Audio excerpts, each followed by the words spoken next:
So, coming to your next question, this question was asked in the year 2018 for 15 marks. There you have given your vertical balance sheet of Appu and Deepu Limited as on 31st March 2017. So, to 31st March 2017 is your ending of the financial year. So, your starting of the financial year will be 1st April 2016. So they are given you share capital of Appu Limited is 3 lakh and Deepu is 1,50,000, reserves and surplus and trade payables which includes creditors. Now coming to the asset side, they have given you asset is sundry asset and non-current investment. To that they have given you notes to balance sheet. So share capital of share of rupees 10 each. So each share will cost you rupees 10. Reserves and surplus they have given you. So you have general reserve and profit and loss account, and under non-current investment you are having 9,000 shares in Deepu Limited. And other information you are saying that Appu Limited acquired shares in Deepu Limited on 1st October 2016. So Appu Limited is acquiring Deepu Limited on 1st August 2016. There was a credit balance of 30,000 in general reserve and 15,000 in profit and loss account of Deepu Limited on 1st August 2016. So you have acquired the company on 1st August and they have given you the information regarding 1st August. So your 30,000 and 15,000 nothing but your pre-acquisition general reserve and pre-acquisition profit and loss. So it's very easy to calculate the minority interest. So let's go for this, and they have asked you to prepare the consolidated balance sheet. So let's go for the solution. So I have already solved here for you all. So I will be explaining you how I have done this. So first I have said here for any sum, first we have to calculate the minority interest. So first thing will be our share capital. So as you have seen the question, they have given you no percentage nor ratio of regarding how much share Appu company has acquired of Deepu Limited. But when you see the question thoroughly, you have something called as non-current investment. They have said 9,000 shares in Deepu Limited amounting to 1,35,000. It means Appu Limited had acquired 9,000 shares of Deepu Limited. So let's go for the solution. So before that, the total share capital of Deepu Limited is 1,50,000. So total share capital is 1,50,000, of which 9,000 has been acquired by Appu, and the face value per share is rupees 10. So 9,000 into 10, it will give you 90,000. So coming to Deepu Limited, 1,50,000 minus 90,000. Deepu Limited is having only 6,000 shares or 60,000 worth share capital in company. Then we have to remove the ratios. So of 90,000 and 60,000, 40 gone, 40 gone. So 3 3s are 9, 3 2s are 6. So your ratio is 3:2. Now coming to general reserve. So they have given you two information. The total general reserve of Deepu Limited was 45,000, and they have said general reserve was 30,000 on 1st October 2016. So this 30,000 is nothing your pre-acquisition general reserve. So coming to that, your pre-acquisition general reserve total was 30,000. Divided 30,000 into 3:2 ratio is 30,000 into 3 divided by 5. Then 30,000 into 2 divided by 5, you will get 12,000. Now coming to post-acquisition. So post-acquisition is nothing but you had total 45,000 general reserve in Deepu Limited minus 30,000. You are left with 15,000 post-acquisition general reserve. Divide this 15,000 into the given ratio is 3:2 ratio. So 15,000 into 3 divided by 5, you will get 9,000, and 15,000 into 2 divided by 5, you will get 6,000. Now next, coming to profit and loss account, even this will be bifurcated into pre-acquisition and post-acquisition profit and loss. So coming to the question, they have said that Deepu company had a profit of rupees 30,000. But of this 30,000, 15,000 was your pre-acquisition profit. So come to your account. So your pre-acquisition profit is 15,000 divided into 3:2 ratio. Now coming to post-acquisition profit, you have to do nothing but total you had 30,000. Of that 15,000 was pre-acquisition. So post-acquisition will be 30,000 minus 15,000. That is nothing but your 15,000. Divide this 15,000 also into 3:2 ratio. So coming to the minority interest, add the column of Deepu Limited, you will get your minority interest as 90,000. So minority interest is 90,000. This minority interest will be your note number 3. So after minority interest, I have said you next you have to calculate the capital profit. So coming to the calculation of capital profit, your pre-acquisition general reserve of Appu Limited is 18,000 and your pre-acquisition profit of Appu Limited is 9,000. So pre-acquisition general reserve of Appu Limited and pre-acquisition general reserve of Appu Limited, you will get 18 plus 9,000. So your total capital profit is 27,000. So next step will be to calculate the cost of control. So cost of control, first we always start with investment in Deepu Limited. How much amount has Appu Limited invested in Deepu Limited? So we have it here, our non-current investment. So Appu Limited has invested 1,35,000 in Deepu Limited. So our investment is 1,35,000. Next, we have to find out what's the value of face value of 9,000 shares. As we have purchased 9,000, we have to find the face value of 9,000 share. So each share costs you rupees 10. So 9,000 into 10, the face value of 9,000 share was 90,000. So investment is more than the face value. So obviously you are making a capital loss of 45,000. This capital loss will be transferred to goodwill account. So after this, the next step was to prepare the note to balance sheet.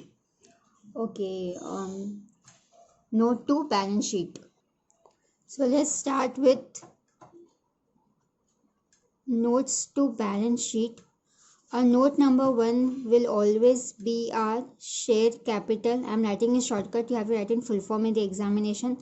Particular amount for all the notes which you make, I am not writing here, but whenever note 1 particular amount, note 2 particular amount, you have to write it. So we will start with issued, subscribed and paid up capital. So it's nothing but Appu Limited is having 3 lakh shares, each 3 lakh worth rupees of share capital. Each share will cost you rupees 10 per share. So it is nothing but 30,000 share of rupees 10 each. So share capital will be of rupees 3 lakhs. Your note 2 will be reserve and surplus. Starting with general reserve. So general reserve of Appu Limited was 90,000. To this add your post acquisition general reserve. We get it from the column of minority interest. Your post acquisition general reserve is 9,000. So add 9,000. You will get 99,000 as your answer. Then coming to P&L account of Appu Limited, it was 60,000. To this add your post acquisition profit, that is of rupees 9,000, it will come to 69,000. Now add your 99,000 plus 69,000. Your total reserve and surplus amount will be 1,68,000. Your next note to balance sheet will be note number 3, that is minority interest.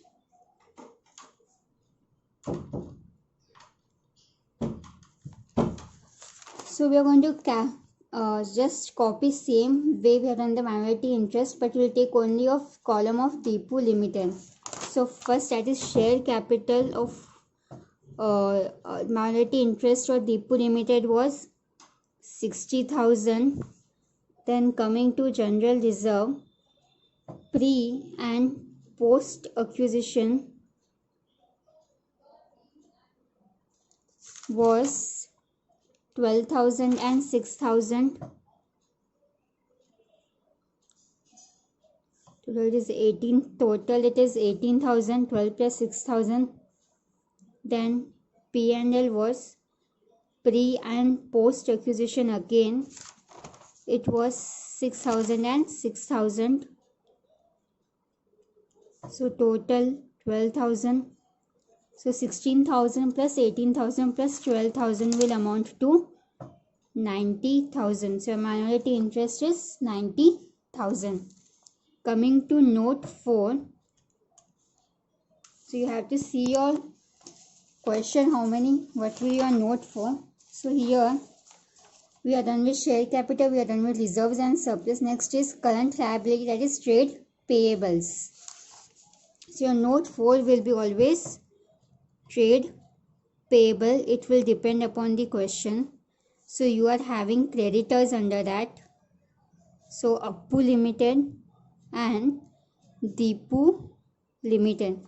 So share creditors of Appu Limited was 1,20,000 and that of Deepu Limited was 15,000. So it will amount to 1,35,000.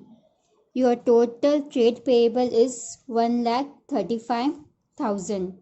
So next, again going to the question. Next we are having our asset. We will start with sundry asset. So have they given you any information? No. So just even we will write the same. That is note 5, sundry asset.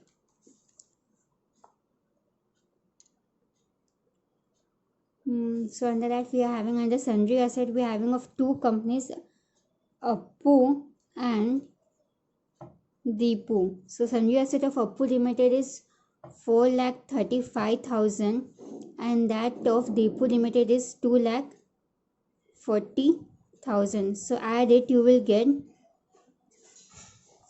6,75,000 as a total sundry asset. Now next note will be note number 6, that is intangible fixed asset. Now why I am doing intangible fixed asset is for goodwill. I have said you always your capital profit and capital loss will be transferred to goodwill. That's the reason I am making a goodwill account. So under goodwill you will have first capital loss, that is cost of control of rupees. It was of rupees 45,000. To this less your capital profit of rupees 27,000. So 18,000 is your total goodwill. So next in the question they have given you non-current investment. It is nothing but the investment which we have already taken in the cost of control. So there is no need of doing non-current investment note. Please don't do the non-current investment note and write it as 1,35,000. Your answer will go wrong. So goodwill is the lost account. So now coming to balance sheet.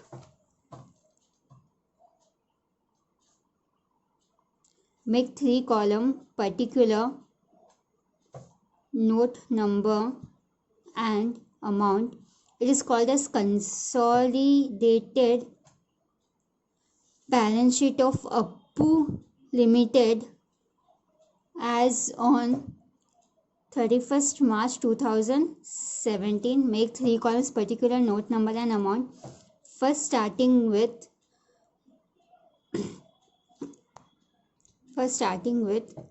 equity and liability. Under that, first one will be share capital, which is your note number 1. So your total share capital was here 3 lakhs. Then coming to next, reserve and surplus, it was note number 2. So total reserve and surplus was 1,68,000. Next was minority interest. This is your note number 3. So total minority interest is 90,000. So next one will be non-current liability.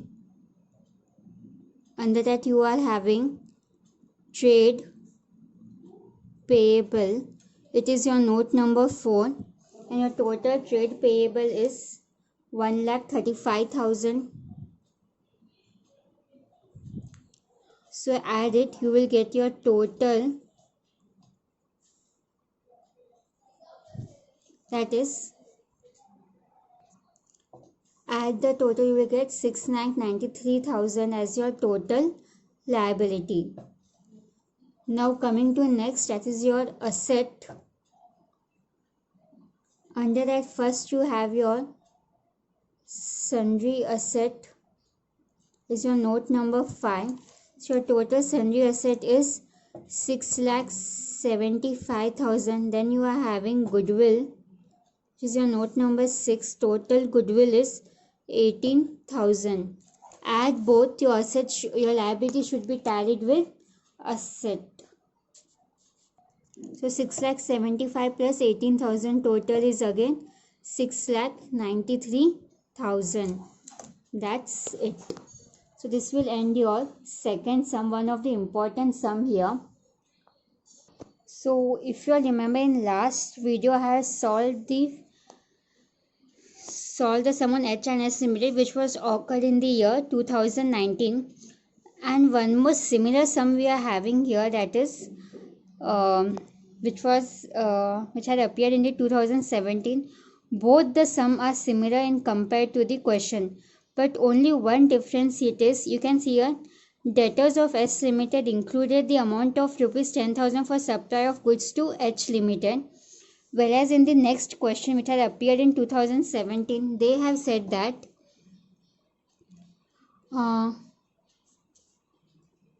creditors of H Limited include 20,000 payable to S Limited. Now for this you have to be very clear between the meaning of debtors and the creditors. So debtors are the person who have to pay us the money, and creditors are the person whom we have to pay the money. So if we are paying the money, then they will be our creditors. If they are going to pay us, they are our debtors. So I will just help you with the explanation. Debtors of S Limited include amount of 10,000 for supply of goods to H Limited. It means that H Limited has to pay S Limited 10,000.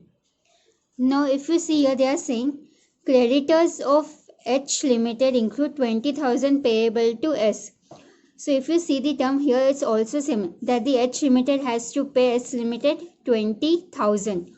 Only they have changed the word. Here they have used debtors, here they have used the creditors. But all your steps will remain same.